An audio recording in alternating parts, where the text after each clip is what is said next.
আপোনালোক আটাইকে আদৰণি জনাইছোঁ। আজি অসমৰ মাননীয় শিক্ষামন্ত্ৰী মহোদয়ৰ লগত সদৌ অসম ছাত্ৰ সন্থা, নিখিল বড়ো ছাত্ৰ সন্থা, অসম সাহিত্য সভা আৰু বড়ো সাহিত্য সভা আৰু শিক্ষা বিভাগ, লগতে কেইবাখনো জিলাৰ উপায়ুক্ত, পৰিবহণ বিভাগ, স্বাস্থ্য বিভাগ আৰু কেইবাটাও বিভাগৰ বিষয়াসকলৰ উপস্থিতিত এখন সভা অনুষ্ঠিত হৈ যায়।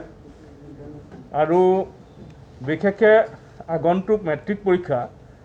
আৰু হায়াৰ ছেকেণ্ডাৰী পৰীক্ষা এই কোভিড পেণ্ডামিক চিটুৱেশ্যনৰ সময়ত কিদৰে অনুষ্ঠিত কৰিব পাৰি বা পৰীক্ষা অনুষ্ঠিত হ'ব নে নাই, এই সন্দৰ্ভত বিশদভাৱে আলোচনা কৰা হয়। তাত নিখিল বড়ো ছাত্ৰ সন্থা, অসম সাহিত্য সভা, বড়ো সাহিত্য সভা আৰু সদৌ অসম ছাত্ৰ সন্থাৰ তৰফৰ পৰা আমি আমাৰ মতামত ব্যক্ত কৰিছোঁ। ইতিমধ্যে আমি আগতে উল্লেখ কৰি আহিছিলোঁ যে প্ৰধানতঃ তিনিটা কথা। ছাত্ৰ ছাত্ৰীসকলৰ স্বাস্থ্যগত কথাটো নজৰ ৰাখিব লাগিব, সেইটো হ'ল মূল কথা। ছাত্ৰ ছাত্ৰীৰ শৈক্ষিক জীৱন যাতে কোনো কাৰণ ৰৈ নাযায়, শৈক্ষিক বৰ্ষ নষ্ট হ'ব নালাগিব,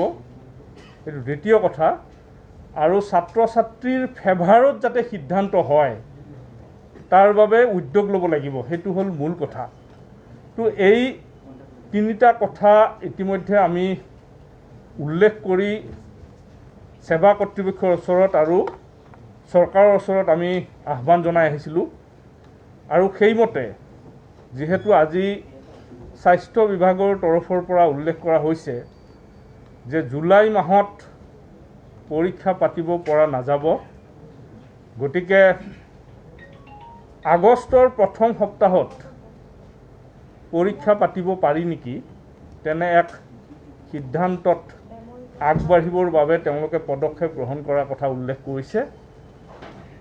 তাৰ লগতে মেট্ৰিক পৰীক্ষা কিদৰে অনুষ্ঠিত হ'ব সেই কথা সদৌ অসম ছাত্ৰ সন্থাই আমি আগৰ পৰাই উল্লেখ কৰি আহিছিলোঁ। সেৱা কৰ্তৃপক্ষক আমি কৈছিলোঁ যে পৰীক্ষা 3খন পেপাৰৰ পৰীক্ষা অনুষ্ঠিত হ'ব লাগে আৰু 3খন পেপাৰত যিখন পেপাৰত হায়েষ্ট নম্বৰ পাব, বাকী পৰীক্ষা নিদিয়া বিষয়কেইটাত সেই নম্বৰটোকে দি ৰিজাল্ট ডিক্লেয়াৰ কৰিব লাগে। সেই ধৰণে 3 দিনৰ ভিতৰত পৰীক্ষা সমাপ্ত কৰিলে কোভিডৰ সকলো নিয়ম নীতি ৰাখি, যিহেতু সেৱা কৰ্তৃপক্ষই কৈছে প্ৰায় 880টা তেওঁলোকৰ চেণ্টাৰ ইতিমধ্যে ঠিক কৰিছে। যদি প্ৰয়োজন হয় তেতিয়াহ'লে আৰু অধিক চেণ্টাৰৰ সংখ্যা তেওঁলোকে বৃদ্ধি কৰিব, ছাত্ৰ ছাত্ৰী যাতে তেওঁলোকে ছ'চিয়েল ডিষ্টেঞ্চ বা আন যিবোৰ কোভিড প্ৰট'কলৰ কথা সকলো মেইনটেইন কৰি যাতে পৰীক্ষাত উপস্থিত থাকিব পাৰে, সেই ধৰণে পৰীক্ষাত উপস্থিত থকাৰ কথা তেওঁলোকে অনুষ্ঠিত কৰাৰ কথা তেওঁলোকে কৈছে। আৰু ছাত্ৰ সন্থাৰ প্ৰথম কথাটোৱে হ'ল যে স্বাস্থ্যগত যিটো কথা ছাত্ৰ ছাত্ৰীৰ, সেই কথাটোৱে মূল কথা। ছাত্ৰ ছাত্ৰীৰ স্বাস্থ্যৰ প্ৰতি যত্ন ৰাখি আৰু ছাত্ৰ ছাত্ৰীৰ শৈক্ষিক বৰ্ষ নষ্ট নোহোৱাকৈ আগবাঢ়িব লাগিব। এতিয়াও আমি চৰকাৰৰ ওচৰৰ পৰা আমি জানিব বিচাৰিছিলোঁ যে পৰীক্ষা নপতাকৈ কিবা বেলেগ উপায় আছে নেকি, যিদৰে অন্য ষ্টেটবোৰত বা অন্য বৰ্ডবিলাকে তেওঁলোকে ছাত্ৰ ছাত্ৰীক উত্তীৰ্ণ কৰি দিয়াৰ ব্যৱস্থা কৰিছে। চৰকাৰৰ ফালৰ পৰা কোৱা হৈছে যে তেনেকুৱা কোনো পদ্ধতি বৰ্তমান যিহেতু নাই, তাৰমানে পৰীক্ষা অনুষ্ঠিত কৰিবই লাগিব। মেট্ৰিক আৰু হায়াৰ ছেকেণ্ডাৰী দুয়োটা ক্ষেত্ৰতে তেওঁলোকে এনেধৰণৰ এটা সিদ্ধান্ত লৈ যাব বিচাৰিছে। আৰু ছেপ্টেম্বৰ মাহৰ 5 তাৰিখৰ ভিতৰত পৰীক্ষা পাতি ৰিজাল্ট দি গোটেই প্ৰক্ৰিয়াটো সমাপ্ত কৰিব কেন্দ্ৰীয় চৰকাৰৰ আগৰ তেওঁলোকৰ যিটো ডেট সেইমতে। গতিকে সেইখিনি সময়ৰ ভিতৰতে পৰীক্ষা পাতি ৰিজাল্ট দিয়াৰ গোটেই বিষয়টো আগবাঢ়িব। এই দুইটাই মেট্ৰিক হায়াৰ ছেকেণ্ডাৰী দুইটা ক্ষেত্ৰতে। গতিকে এইকেইটা কথাই মূলতঃ আজি আলোচনা হৈছে। পৰীক্ষাৰ দিনাখন কিদৰে আন যিবোৰ ব্যৱসায় বাণিজ্য বা প্ৰতিষ্ঠান সেইবোৰ কিদৰে বন্ধ কৰি মাত্ৰ পৰীক্ষাৰ দিনাখন পৰীক্ষাই অনুষ্ঠিত কৰাৰ বাবে ছাত্ৰ ছাত্ৰীসকলক বাবে এটা সুকীয়া ব্যৱস্থা কৰিব পাৰি গ্ৰীণ কৰিডৰৰ নিচিনাকৈ, তেনেকুৱা কথাও বিভিন্নজনে পৰামৰ্শ আগবঢ়াইছে। তে আমি আশা কৰিছোঁ ছাত্ৰ ছাত্ৰীৰ শৈক্ষিক বৰ্ষ নষ্ট নোহোৱাকৈ এইখিনি সময়ৰ ভিতৰত পৰীক্ষা অনুষ্ঠিত কৰা বিষয়ত কোভিড প্ৰট'কলৰ সকলো নিয়ম নীতি আগত ৰাখি তেখেতসকলে কথাখিনি আগবঢ়াই লৈ যাব। শিক্ষামন্ত্ৰীগৰাকীয়েও এই গোটেই বিষয়খিনি অসমৰ মুখ্যমন্ত্ৰী মহোদয়ৰ লগত কথা পাতি ফাইনেল সিদ্ধান্ত গ্ৰহণ কৰা হ'ব বুলি ইতিমধ্যে আমাক অৱগত কৰিছে। মই আপচুৰ সভাপতি দীপেন বড়ো ডাঙৰীয়া আছে, তেখেতক কাৰণে অনুৰোধ কৰিছোঁ। আমি কৰি লওঁ, প্ৰথম কৰি ল'লে তাৰপিছত সুধিবলৈ ভাল হ'ব।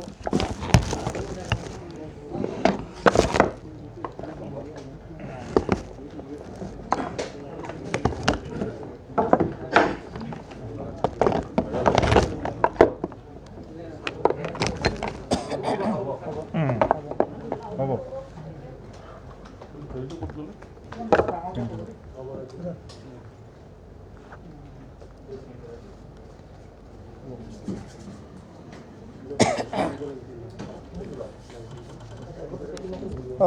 নিখিল বড়ো ছাত্ৰ সন্থা তৰফৰ পৰা সাংবাদিক বন্ধুসকললৈ পোনপ্ৰথমে মই ধন্যবাদ জ্ঞাপন কৰিছোঁ। খুব চমুকৈ টু দ্য পইণ্ট, আজি অসমৰ সন্মানীয় শিক্ষামন্ত্ৰী ডক্টৰ ৰণোজ পেগু ডাঙৰীয়া, শিক্ষা বিভাগৰ উচ্চস্তৰীয় সকলো বিষয়াসকল, কাউন্সিলৰ সন্মানীয় চেয়াৰমেন, সেৱাৰ চেয়াৰমেন ডাঙৰীয়া আৰু লগতে সদৌ অসম ছাত্ৰ সন্থা, নিখিল বড়ো ছাত্ৰ সন্থা, অসম সাহিত্য সভা আৰু বড়ো সাহিত্য সভাৰ লগত আজি যৌথভাৱে এক গঠনমূলকভাৱে আগন্তুক মেট্ৰিক আৰু হায়াৰ ছেকেণ্ডেৰী পৰীক্ষা এই পেণ্ডেমিক কোভিড চিটুৱেশ্যনত কি ধৰণে অনুষ্ঠিত কৰা হ'ব আৰু বৰ্তমান এই যিটো প্ৰক্ৰিয়া এইটো পেণ্ডিং হৈ আছে, তো আগন্তুক দিনত এইটো কেনেকৈ পাতিব পৰা যায় তাৰ কাৰণে এটা বিতং পৰ্যালোচনা ইয়াত আলোচনা হৈছে আৰু প্ৰায় চূড়ান্ত সিদ্ধান্ত লৈ এটা যাবৰ কাৰণে কিছু প্ৰক্ৰিয়া বা কিছু পদক্ষেপ আজিৰ মিটিঙৰ পিছত নিশ্চয় চৰকাৰখনে ল'ব। তো নিখিল বড়ো ছাত্ৰ সন্থাৰ তৰফৰ পৰা স্পষ্ট এটা মত, আৰু অলৰেডি আমি সেৱা কৰ্তৃপক্ষৰ লগত আলোচনাত এইটো দাঙি ধৰিছিলোঁ যে অসমত বৰ্তমান এই পৰিৱেশত CBSE যেনেকুৱা পৰীক্ষা বাতিল কৰিছে বা বিভিন্ন ৰাজ্যিক বোৰ্ডবিলাকে যেনেকুৱা পৰীক্ষা বাতিল কৰিছে, অসমত মেট্ৰিক আৰু হায়াৰ ছেকেণ্ডেৰী পৰীক্ষা বাতিল কৰিব পৰা কোনো পৰ্যায় আমিও দেখা নাই, চৰকাৰখনেও দেখা নাই। তো তাৰ কাৰণে আমি আহ্বান জনাইছিলোঁ যে পৰীক্ষা পাতিব লাগে আৰু পৰীক্ষা পতাৰ ক্ষেত্ৰত পোনপ্ৰথমে ছাত্ৰ ছাত্ৰীসকলৰ যি জীৱন আৰু তেওঁলোকৰ স্বাস্থ্য এইটো সুৰক্ষিত হ'ব লাগিব। কোনো ছাত্ৰ ছাত্ৰী যাতে জীৱনৰ প্ৰতি ভাবুকি নাহে বা কোভিড সংক্ৰমণত তেওঁলোকে ভুগিব লগা নহয়, তাৰ প্ৰতি সকলো SOP মডেল তৈয়াৰ কৰি পেলাই পৰীক্ষা পাতিব লাগে। এই ক্ষেত্ৰতো আমি স্পষ্টভাৱে আমি দাঙি ধৰিছোঁ। দ্বিতীয় কথাটো হ'ল যে পৰীক্ষা পাতিবলৈ যাওঁতে যাতে পৰীক্ষা কেন্দ্ৰটো ক্ৰাউড নহয়, পৰীক্ষা কেন্দ্ৰ যাতে ভিৰ নহয়, যাৰ পৰা ইয়াত ইনফেকশ্যনৰ মানে চান্স থাকিব পাৰে। তো তাৰ কাৰণে আমি চৰকাৰখনক আমি আহ্বান জনাইছোঁ যে চৰকাৰো কিছু মডেলিটি তেওঁলোকে তৈয়াৰ কৰিছে যে যি মূল চেণ্টাৰ হ'ব, য'ত কোড নাম্বাৰ থাকিব, সেই চেণ্টাৰত যদি 400 বা 500 ছাত্ৰ ছাত্ৰী যদি থাকে বা আছিল, সেই 500 ছাত্ৰ ছাত্ৰীক ওচৰ চাপৰীয়া যিবিলাক বিদ্যালয়বিলাক আছে, অনুষ্ঠান প্ৰতিষ্ঠানবিলাক আছে, তাত ভগাই পেলাই যদি এটা পৰীক্ষা কেন্দ্ৰত 100ৰ তলত যদি আমি নমাই ল'ব পাৰোঁ, তেনেকুৱা 5টা বা 10টা আমি ফিডাৰ স্কুল বা অক্সিলাৰী চেণ্টাৰ আমি তৈয়াৰ কৰি পেলাই যদি পৰীক্ষা পাতিব পাৰোঁ, তেতিয়াহ'লে বিল' 50% এটেণ্ডেঞ্চত X মডেলত যোনটো আগত দুজন মাজত এটা আৰু পিছত দুটা, এক্স মডেলত সিটিং এৰেঞ্জমেণ্ট কৰি সকলো কোভিড নিয়ম নীতি মানি পেলাই চেনিটাইজাৰ মাস্কৰ পৰা লৈ পেলাই যিখিনি ব্যৱস্থা আছে এইখিনি কৰি এই পৰীক্ষা আমি সুকলমে পাৰ কৰিব পাৰিম বুলি আমাৰ দৃঢ় বিশ্বাস। আৰু তৃতীয় কথাটো হ'ল যে ছাবজেক্টৰ কথা এইটো বিশেষকৈ এটা চৰ্চিত হৈছে আৰু সন্মানীয় শিক্ষামন্ত্ৰী ডাঙৰীয়াও বিভিন্ন আমাৰ সাংবাদিক বন্ধুসকলৰ প্ৰশ্নৰ উত্তৰত তেওঁ এটা দিশ দিছে যে ছাবজেক্ট সংকুচিত হ'ব, তাৰমানে ছাবজেক্ট কমাই দিয়া হ'ব। আৰু এই ক্ষেত্ৰত নিখিল বড়ো ছাত্ৰ সন্থা সদৌ অসম ছাত্ৰ সন্থা আমাৰ এটাই প্ৰস্তাৱ আছিল যে যদি ছাবজেক্ট সংকুচিত কৰা হয় তেতিয়াহ'লে তিনিটা ছাবজেক্ট যিকোনো তিনিটা ছাবজেক্ট ছাত্ৰ ছাত্ৰীয়ে নিজে চইচ মতে বাছনি কৰি পেলাই 100 নম্বৰৰে পৰীক্ষা তিনিটা ছাবজেক্ট 3 দিন পৰীক্ষা পাতি পেলাই এই পৰীক্ষা মানে সম্পন্ন কৰিব পৰা যাব। আৰু এইটোৱে এটা উত্তম মডেল বুলি আমি বিবেচিত কৰিছোঁ। আৰু এইটো ৰাজ্য চৰকাৰ শিক্ষা বিভাগ আৰু সন্মানীয় মুখ্যমন্ত্ৰী ডাঙৰীয়াৰ ওপৰত এইটো নিৰ্ভৰ কৰিব তেওঁলোকে এই বিষয়টোলৈ আগলৈকে কেনেকৈ নিয়ে। তো আমি বিচাৰিছোঁ যে তিনিটা ছাবজেক্ট 3 দিন যদি পৰীক্ষা পাতিব পৰা যায় নিশ্চয়কৈ। আৰু ইয়াত সদৌ অসম ছাত্ৰ সন্থাৰ সভাপতি ডাঙৰীয়াই উল্লেখ কৰাৰ নিচিনা যে যোনটো মডেল যে তিনিটা ছাবজেক্টৰ হাইষ্ট নাম্বাৰ যোনটো পাব সেই হাইষ্ট নাম্বাৰ পোৱা ছাবজেক্টৰ যোনটো মাৰ্কছ হয় এইটো বাকী তিনিটা পৰীক্ষা যিবিলাক এটেণ্ড নকৰিব তাক বেনিফিট দিয়াৰ কাৰণে ছাত্ৰ ছাত্ৰী ফ্ৰেণ্ডলি ষ্টুডেণ্ট ফ্ৰেণ্ডলি বেনিফিট আৰু ষ্টুডেণ্টৰ ছাত্ৰ ছাত্ৰীৰ ভৱিষ্যত আৰু তেওঁলোকৰ গোটেই মানে এই যি পেণ্ডেমিকৰ সময়ত তেওঁলোকক লাভান্বিত কৰি পেলাই পৰীক্ষা অনুষ্ঠিত কৰি তেওঁলোকৰ কেৰিয়াৰ তেওঁলোকৰ জীৱনৰ আৰু একাডেমিক কেৰিয়াৰ সকলো কথা সামৰি পেলাই আগুৱাই লৈ যাবৰ কাৰণে মানে আমি আহ্বান জনাইছোঁ। বৰ্তমান অসমত বাৰিষা হৈছে, ফ্লাড চিটুৱেশ্যন এতিয়া আৰম্ভ হৈছে। তো ফ্লাড প্ৰন এৰিয়া যিবিলাক থাকিব সেই অঞ্চলতো পৰীক্ষা কেনেকৈ পাতিব পৰা যায়। একপিনেদি কোভিড মহামাৰীৰ পৰিৱেশ, আনপিনে অসমত এটা সুকীয়া মানে সমস্যা আছে বা জ্বলন্ত সমস্যা আছে যে এই 3 মাহ বা 2 মাহ মানে আমি বানপানীত ভুগি থাকিব লগা হয়। লখিমপুৰ ধেমাজি বা নগাঁও মৰিগাঁও বা বিভিন্ন বানাক্ৰান্ত যিবিলাক জিলা বা অঞ্চল আছে ছাত্ৰী ছাত্ৰীসকলে যাতে পৰীক্ষা দিয়াত অসুবিধা নহয় তাৰ কাৰণে বিশেষ ব্যৱস্থা ল'বৰ কাৰণে আমি আহ্বান জনাইছোঁ। আৰু লগতে যিদিনাখন পৰীক্ষা পাতা হ'ব সেইদিনাখন ছাত্ৰ ছাত্ৰী যাতে 10-20 কিলোমিটাৰ দূৰৰ পৰা আহিব লগা কাৰণে কষ্টত ভুগিব লগা নহয়, তেওঁলোকে যাতে চৰকাৰখনে ইয়াৰ ব্যৱস্থা সুনিশ্চিত কৰে বা নিয়াৰেষ্ট চেণ্টাৰবিলাকক তেওঁলোকক পৰীক্ষা দিয়াবৰ কাৰণে ব্যৱস্থা কৰি দিব পাৰে নেকি, সেই সকলো কথা সামৰি আজি ইয়াত আলোচনা হৈছে। তো আগন্তুক 15 আগষ্টৰ আগে বা 15 আগষ্টত লোকে পৰীক্ষা অনুষ্ঠিত কৰি যোনটো কথা ইয়াত মানে এটা ধাৰণা কৰা হৈছে, এটা এছেছমেণ্ট লোৱা হৈছে যে আগষ্ট মাহৰ প্ৰথম সপ্তাহত পৰীক্ষা অনুষ্ঠিত কৰি পেলাই 5 ছেপ্টেম্বৰ যোনটো CBSE এটা টাৰ্গেট ৰাখিছিল সকলো পৰীক্ষা মানে পৰীক্ষা পাতি ইভালুৱেশ্যন কৰি ৰিজাল্ট দিয়া সকলো প্ৰচেছ মানে এক্সাম ৰিলেটেড প্ৰচেছ সম্পন্ন কৰি আগন্তুক মানে একাডেমিক কেৰিয়াৰলৈকে যোৱা। তো 15 আগষ্টৰ ভিতৰত যদি পৰীক্ষা পাতিব পৰা যায়, যদি কোভিড নৰ্মেলিচি যদি মানে ইম্প্ৰুভ হয় তেতিয়াহ'লে মানে 5 ছেপ্টেম্বৰৰ আগে সকলো প্ৰক্ৰিয়া ৰিজাল্ট আৰু ইয়াৰ ব্যৱস্থা সম্পন্ন কৰিব পাৰিম। তো এই এটা দৃষ্টিভংগী নজৰত ৰাখি আগলৈ ৰাখি পেলাই আজি এই আলোচনাটো হ'ল। আৰু নিখিল বড়ো ছাত্ৰ সন্থা সদায় ছাত্ৰ ছাত্ৰীৰ কাৰণে আমি সদায় মানে চিন্তাত আছোঁ, আমাৰ গাৰ্জেনসকলৰ চিন্তাত আছে, আমাৰ শিক্ষাগুৰুসকল চিন্তাত আছে। তো অসমবাসী আৰু অসমৰ আমাৰ উঠি অহা যিমান কেণ্ডিডেট আছে বা ছাত্ৰ ছাত্ৰী আছে, হায়াৰ ছেকেণ্ডেৰী হওক মেট্ৰিকেই হওক, সকলোকে মানে আমি আজিৰ মিটিঙৰ পৰা এটা বাৰ্তা দিব বিচাৰিছোঁ যে আপোনালোকে ঘৰতে পঢ়ি থাকক, গাৰ্জেনসকলে দায়িত্ব লওক আৰু আমাৰ ছাত্ৰ ছাত্ৰীসকলক সুৰক্ষিত কৰি ৰাখিবৰ কাৰণে যিখিনি ব্যৱস্থা ৰাখিব লাগে আমি গাঁৱে গাঁৱে মাইক এনাউন্সমেণ্ট কৰিছোঁ এই কোভিড সংক্ৰমণৰ কোভিড চিটুৱেশ্যনত কেনেকৈ আমি মোকাবিলা কৰিব লাগে। তো আমি আহ্বান জনাম যে আপোনালোকে নিজৰ ল'ৰা ছোৱালীক আপোনালোকে পঢ়িবলৈ অনুপ্ৰেৰণা যোগাওক, ভয় খাব নালাগে, এনেকুৱা চিটুৱেশ্যন আহিবই আৰু এনেকুৱা চিটুৱেশ্যন আমি মোকাবিলা কৰিব লাগিব কাৰণ যোৱাবাৰো এনেকুৱা পৰিৱেশ আহিছিল। তো ইয়াৰ কাৰণে আমাৰ ল'ৰা ছোৱালীবিলাকো যাতে খুব যত্নৰে পঢ়ে আৰু আগন্তুক 1-1.5 মাহৰ ভিতৰত এই পৰীক্ষা অনুষ্ঠিত হ'ব আৰু সকলো প্ৰক্ৰিয়া মানে আমি সম্পন্ন কৰিব পাৰিম আৰু আমি সুৰক্ষিতভাৱে আমি এই পৰীক্ষা আমি পাৰ কৰি যাব পাৰিম সেই আশাৰে ছাত্ৰ ছাত্ৰীসকলক মই ঘৰতে পঢ়িবৰ কাৰণে আহ্বান জনাইছোঁ আৰু পৰীক্ষা অনুষ্ঠিত হ'ব এইটো ক্লিয়াৰ কাট চৰকাৰেও সদিচ্ছা আমাৰ ফালৰ পৰাও আমি দাবী জনাইছোঁ বা আহ্বান জনাইছোঁ আৰু দ্বিতীয় কথাটো হ'ল যে পৰীক্ষা আগষ্ট মাহৰ প্ৰথম সপ্তাহত যদি অনুষ্ঠিত হৈ যায় 5 ছেপ্টেম্বৰৰ আগে আগে সকলো পৰীক্ষাৰ প্ৰক্ৰিয়া সম্পন্ন কৰাৰ কাৰণে এটা প্লেনিং এটা ৰোডমেপ ৰাখা হৈছে এইটো সিদ্ধান্ত নহয় এইটো এটা প্ৰপ'জেল এটা প্ৰস্তাৱত আছে আৰু এইটো বিবেচনাত আছে তো ইয়াৰ কাৰণে এইটো ফাইনেল নহয় সকলো কথা ফাইনেল বুলি ভাবিব নালাগে কিন্তু পৰীক্ষা অনুষ্ঠিত হ'ব আৰু ছাত্ৰ ছাত্ৰীৰ বেনিফিটক লৈয়ে ছাত্ৰ ছাত্ৰীৰ মানে ভৱিষ্যত সুনিশ্চিত কৰিয়ে পৰীক্ষা পাতি দিয়া হ'ব বা পাতা হ'ব এই কথাটো আজি আমি বাৰ্তা হিচাপে আমি ব্যাখ্যা বা ব্যক্ত কৰিলোঁ ধন্যবাদ তৰণদা ক'ব নেকি কোৱাখিনি কৈ লওক তৰণদা প্ৰেচিডেণ্টে দি আছে কৈ লওঁ চব দিম আপোনাৰখিনিয়ে আমাৰো মনৰ কথা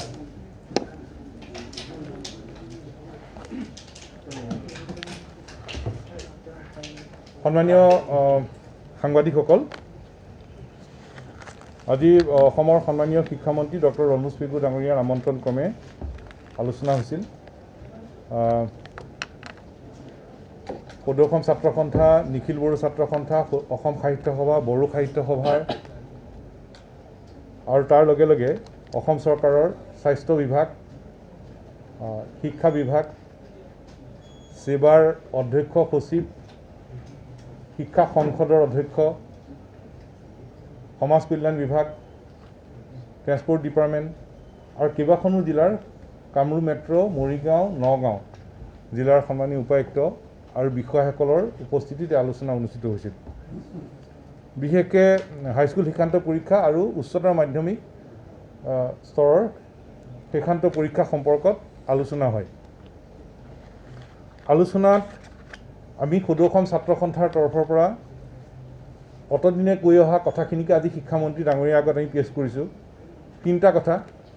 প্ৰথম ছাত্ৰ ছাত্ৰীসকলৰ শিক্ষাবৰ্ষ ক্ষতি হ'ব নালাগিব দ্বিতীয় কোনো কাৰণত ছাত্ৰ ছাত্ৰীসকলে স্বাস্থ্যজনিত সমস্যাৰ সন্মুখীন হ'ব নালাগিব তৃতীয় অত্যন্ত প্ৰয়োজনীয় কথাটো যে কোনো কাৰণত ছাত্ৰ ছাত্ৰীসকলৰ স্বাৰ্থ বিঘ্নিত হ'ব নোৱাৰিব ছাত্ৰ ছাত্ৰীসকলৰ স্বাৰ্থ সুৰক্ষিত হ'ব লাগিব এই তিনিটা কথাই মূলতঃ আমি আজি পেছ কৰিছিলোঁ আমি এটা কথা জানিব বিচাৰিছিলোঁ যে ভাৰতবৰ্ষৰ বিভিন্ন প্ৰান্তত CBSE পৰীক্ষা তেওঁলোকে বাতিল কৰিছে ভাৰতবৰ্ষৰ বিভিন্ন ৰাজ্যত ৰাজ্যিক বোৰ্ডবিলাকৰ পৰীক্ষা তেখেতসকলে বাতিল কৰিছে গতিকে এইটো সময়ত আমাৰো তেনেকুৱা কিবা বিকল্প উপায় আছে নেকি ভাৰতবৰ্ষৰ বিভিন্ন প্ৰান্তত যেনেকৈ CBSE পৰীক্ষা বাতিল কৰিলে ৰাজ্যিক বোৰ্ডসমূহেও পৰীক্ষা তেওঁলোকে বাতিল কৰিছে গতিকে অসমৰ ক্ষেত্ৰত তেনেধৰণৰ কিবা উপায় ল'ব পৰা যায় নেকি আৰু সেই উপায় ল'বৰ কাৰণে তেওঁলোকক আমি আহ্বান জনাইছিলোঁ এটা বিকল্প উপায় ল'বৰ কাৰণে তেতিয়া আমাৰ শিক্ষামন্ত্ৰীগৰাকীয়ে এটা কথা স্পষ্টকৈ জনাইছে যে অসমত পৰীক্ষা নপতাকৈ বিকল্প পথ লোৱাৰ ইয়াত কোনো উপায় নাই ইয়াত পৰীক্ষা পাতিবই লাগিব আৰু হাইস্কুল শিক্ষান্ত পৰীক্ষা বা উচ্চতৰ মাধ্যমিক স্তৰত পৰীক্ষা নপতাকৈ বিকল্প পথ লৈ ইয়াত কোনো উপায় নাই আৰু সেইকাৰণেই পৰীক্ষাটো পাতিব লাগিব আৰু পৰীক্ষা যদি পাতিবলগীয়া হয় তেতিয়াহ'লে কেনেকৈ আগবাঢ়িব এইটো আহিল মূল কথা কওক আৰু সেই মূল কথাটো অহাৰ লগে লগে প্ৰথম কথাটোৱে আহিব যে স্বাস্থ্যজনিত কথাটো মূল কথা ল'ৰা ছোৱালী ছাত্ৰ ছাত্ৰীসকলে কোনো কাৰণত স্বাস্থ্যজনিত সমস্যাৰ সন্মুখীন হ'ব নালাগিব শিক্ষামন্ত্ৰীগৰাকীয়ে কৈছে পৰীক্ষা পৰিস্থিতি উন্নত হ'লেহে পৰীক্ষা পাতিবলৈ আগবাঢ়িব পৰিস্থিতিটো উন্নত হ'ব লাগিব পৰিস্থিতি উন্নত হ'লে যদি পৰীক্ষা হয় তেতিয়াহ'লে পৰীক্ষাৰ সূত্ৰ কি হ'ব মডেলিটি কি হ'ব তেতিয়া সেৱাৰ লগত আমাৰ ইতিমধ্যে আলোচনা হৈছিল সদৌ অসম ছাত্ৰ সন্থা নিখিল বড়ো ছাত্ৰ সন্থা আৰু এটা সূত্ৰ উলিওৱা হৈছিল সূত্ৰ সম্পৰ্কত আমাৰ ফালৰ পৰা পৰামৰ্শ আলোচনাত আগভাগ লৈছিল আগস্থান পাইছিল সেই সূত্ৰটো আছিল যে মেট্ৰিক হাইস্কুল শিক্ষান্ত পৰীক্ষাত ছাত্ৰ ছাত্ৰীসকলক তিনিটা বিষয় বাছি ল'বলৈ দিয়া যাব ছাত্ৰ ছাত্ৰীসকলে 3টা বিষয় বাছি ল'ব নিজৰ ইচ্ছা অনুসৰি 3টা বিষয়ত পৰীক্ষা হ'ব তাৰে যিটো বিষয়ত আটাইতকৈ বেছি নম্বৰ পাব পৰীক্ষা নিদিয়া বিষয়সমূহতো সেই নম্বৰটোকে গণ্য কৰা হ'ব সেইটো এটা প্ৰস্তাৱ আৰু সেই প্ৰস্তাৱটো আজি আকৌ আলোচনা হৈছে আৰু সেই আলোচনাটোত সদৌ অসম ছাত্ৰ সন্থা নিখিল বড়ো ছাত্ৰ সন্থাই এই প্ৰস্তাৱটোকে আজিৰ তাৰিখত এটা গ্ৰহণযোগ্য প্ৰস্তাৱ বুলি আমি বিবেচনা কৰিছোঁ আৰু উচ্চতৰ মাধ্যমিক স্তৰত কি হ'ব উচ্চতৰ মাধ্যমিক স্তৰৰ কলা বাণিজ্য বিজ্ঞানত কি হ'ব সেই সম্পৰ্কত উচ্চতৰ মাধ্যমিক শিক্ষা সংসদে তেখেতসকলে নিজে এটা ফৰ্মুলা বনাই আছে বুলি কৈছে আৰু আজি শিক্ষামন্ত্ৰীগৰাকীয়ে তেখেতসকলক অনুৰোধ জনাইছে আৰু সেই অনুৰোধৰ প্ৰতি লক্ষ্য ৰাখি সেৱা অসম মাধ্যমিক শিক্ষা পৰিষদ সেৱা আৰু হায়াৰ ছেকেণ্ডেৰী কাউন্সিলে উচ্চতৰ মাধ্যমিক শিক্ষা সংসদে কালি পৰহিৰ ভিতৰতে সদৌ অসম ছাত্ৰ সন্থা আৰু নিখিল বড়ো ছাত্ৰ সন্থাৰ লগত পুনৰ আলোচনাত মিলিত হ'ব শিক্ষা সংসদে উচ্চতৰ মাধ্যমিক স্তৰৰ পৰীক্ষাৰ সূত্ৰ কি সেই সম্পৰ্কত আমাক অৱগত কৰিব আৰু হাইস্কুল শিক্ষান্ত পৰীক্ষা সম্পৰ্কত এই যিটো সূত্ৰ এই সূত্ৰটোকে আমি আছু আৰু আপছুৱে আজিৰ তাৰিখত এটা গ্ৰহণযোগ্য ল'ৰা ছোৱালীৰ ছাত্ৰ ছাত্ৰীসকলৰ স্বাৰ্থ ৰক্ষা কৰিব পৰা সূত্ৰ বুলি আমি গণ্য কৰিছোঁ এতিয়া আহি গ'ল যে স্বাস্থ্যজনিত কথাটো কেনেকৈ হ'ব পৰিস্থিতি উন্নত হোৱাৰ কথাটো আজি স্বাস্থ্য বিভাগে জনাইছে যে জুলাইলৈকে পৰীক্ষা পতাৰ ইয়াত কোনো সম্ভাৱনা নাই জুলাইলৈকে ইয়াত পৰীক্ষা পাতিব পৰা নাযাব স্বাস্থ্য বিভাগে স্পষ্টকৈ কৈছে গতিকে ইতিমধ্যে কেন্দ্ৰীয় চৰকাৰে সকলো ৰাজ্যৰ শিক্ষামন্ত্ৰীসকলৰ লগত ৰাজ্য চৰকাৰসমূহৰ লগত কথা পাতি এটা ঠিক কৰিছে যে 5 ছেপ্টেম্বৰৰ ভিতৰত সকলো পৰীক্ষা পাতি ফলাফল দিব লাগিব তাৰমানে আজি এটা ধাৰণা পোৱা গৈছে ধাৰণাটো হ'ল যদি জুলাইলৈকে যদি পৰীক্ষা নহয় তেতিয়াহ'লে আগষ্টৰ প্ৰথম সপ্তাহৰ ভিতৰতে পৰীক্ষা পতাৰ এটা স্থল আছে বুলি শিক্ষামন্ত্ৰীগৰাকীয়ে আমাক অৱগত কৰিছে কিন্তু চূড়ান্ত সিদ্ধান্ত নহয় এটা স্থলৰ কথা কৈছে কাৰণ 5 তাৰিখে আকৌ ভিতৰৰ ৰিজাল্ট দিব লাগিব 2 নম্বৰ কথাটো হ'ল যে বানপানীৰ কথা আহিল বান আক্ৰান্ত অঞ্চলত কেনেকৈ পৰীক্ষা হ'ব সেই সম্পৰ্কতো অসম চৰকাৰে বান আক্ৰান্ত অঞ্চলত ছাত্ৰ ছাত্ৰীসকলে পৰীক্ষা কেন্দ্ৰ সালসলনি কৰি হ'লেও কেনেকৈ পৰীক্ষা পাতিব পাৰি তাৰ এখন SOP তেওঁলোকে প্ৰস্তুত কৰিবলৈ যোজা কৰা বুলি আমাক জনাইছে এতিয়া এই গোটেই কথাখিনিৰ ভিতৰত আটাইতকৈ প্ৰয়োজনীয় কথাটো হ'ল যে আমাৰ ছাত্ৰ ছাত্ৰীসকল চিন্তিত হৈ আছে উদ্বিগ্ন হৈ আছে শিক্ষক শিক্ষয়িত্ৰী অভিভাৱক অভিভাৱিকা সকলো চিন্তিত উদ্বিগ্ন আমিও চিন্তিত উদ্বিগ্ন কাৰণ এতিয়া ছাত্ৰ ছাত্ৰীসকলে জানিব বিচাৰিছে যে কোনটো সূত্ৰৰ জৰিয়তে পৰীক্ষা হ'ব প্ৰথম কথা ছাত্ৰ ছাত্ৰীয়ে জানিব খুজিছে যে পৰীক্ষা নোহোৱাকৈ কিবা বিকল্প উপায় আছে নেকি ভাৰতবৰ্ষৰ বেলেগ বেলেগ ৰাজ্যত পাৰিছে আমাৰ ইয়াত নোৱাৰে নেকি আজি শিক্ষামন্ত্ৰীগৰাকীয়ে কৈছে ইয়াত কোনো উপায় নাই পৰীক্ষাটো পাতিব লাগিব গতিকে ছাত্ৰ ছাত্ৰীসকলৰ দ্বিতীয় কথাটো আহিল বা মূল কথাটো আহিল যে যদি পৰীক্ষা হয় কোনটো সূত্ৰত হ'ব গোটেইবোৰ পৰীক্ষা পেপাৰ দিব লাগিব গোটেইকেইটা বিষয়ত পৰীক্ষা দিব লাগিব নে কম বিষয়ত দিব লাগিব শিক্ষামন্ত্ৰীগৰাকীয়ে কৈছে যে বিষয় সংকুচিত কৰি গোটেই বিষয়টোত আগবাঢ়ি যাবৰ কাৰণে এটা যোজা কৰা হৈছে আৰু এই যিখিনি পৰামৰ্শ আজি দিয়া হ'ল এই পৰামৰ্শখিনিৰ ওপৰত অসমৰ শিক্ষামন্ত্ৰীগৰাকীয়ে অসমৰ মুখ্যমন্ত্ৰীগৰাকীৰ লগত আলোচনা কৰিব আৰু অহা 10 দিনৰ ভিতৰত এই সম্পৰ্কত তেখেতসকলে এটা সিদ্ধান্ত ল'ব কাৰণ আমি কৈ আছোঁ এটা কথা যে ছাত্ৰ ছাত্ৰীক জনাই দিব লাগে যে কি মাধ্যমত পৰীক্ষাটো হ'ব কোনটো সূত্ৰত হ'ব গোটেইকেইটা পৰীক্ষাত হ'ব নে 3খন বিষয়ত হ'ব নে কেনেকৈ হ'ব পৰীক্ষাটো উচ্চতৰ মাধ্যমিক স্তৰটো কেনেকৈ হ'ব গোটেইবোৰ পৰীক্ষা দিব লাগিব নে কম বিষয়ত দিব লাগিব ছাত্ৰ ছাত্ৰীক এতিয়া জনাই দিব লাগে ছাত্ৰ ছাত্ৰীয়ে জানিব খোজে আৰু সেইধৰণে ছাত্ৰ ছাত্ৰীয়ে তাৰ ভিত্তিত নিজৰ প্ৰস্তুতি তেওঁলোকে আগুৱাই দিব খোজে গতিকে আজি শিক্ষামন্ত্ৰীগৰাকীক আমি অনুৰোধ জনাইছোঁ যে পৰীক্ষা গোটেইকেইটা বিষয়ত হ'ব নে কোনকেইটা বিষয়ত হ'ব এই সূত্ৰটো ছাত্ৰ ছাত্ৰীসকলক জনাই দিব লাগে